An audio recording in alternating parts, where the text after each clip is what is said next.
Brain death. ఈ brain death importance ఏంటి అని అంటే, ఇప్పుడు ఫర్ సపోజ్ ఒక 25 ఇయర్స్ యంగ్ మేల్, 25 ఇయర్స్ ఒక వ్యక్తి రోడ్ యాక్సిడెంట్లో తలకి గాయం కానీ తలకి ఇంజురీ కానీ ఏమన్నా జరిగింది అనుకోండి, హాస్పిటల్కి తీసుకెళ్ళిన తర్వాత అతన్ని బ్రెయిన్ డెత్ అని డిక్లేర్ చేస్తారు.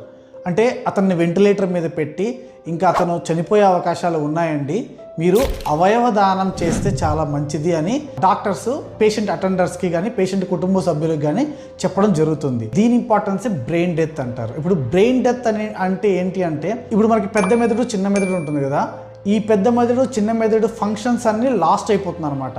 ఇప్పుడు పెద్ద మెదడు చిన్న మెదడు ఫంక్షన్స్ ఏముంటాయి? పెద్ద మెదడు అంటే మనం కాళ్ళు చేతులు కదిలించడం కానీ, మనం మాట్లాడడం కానీ, చూడడం కానీ, ఇవన్నీ పెద్ద మెదడు చేసే లక్షణాలు అనమాట. చిన్న మెదడుకి ఉన్న లక్షణాలు ఏంటి? గుండె కొట్టుకోవడము, తర్వాత ఊపిరి తీసుకోవడము, అంటే మనంతటగా మనం ఊపిరి తీసుకోవాలా,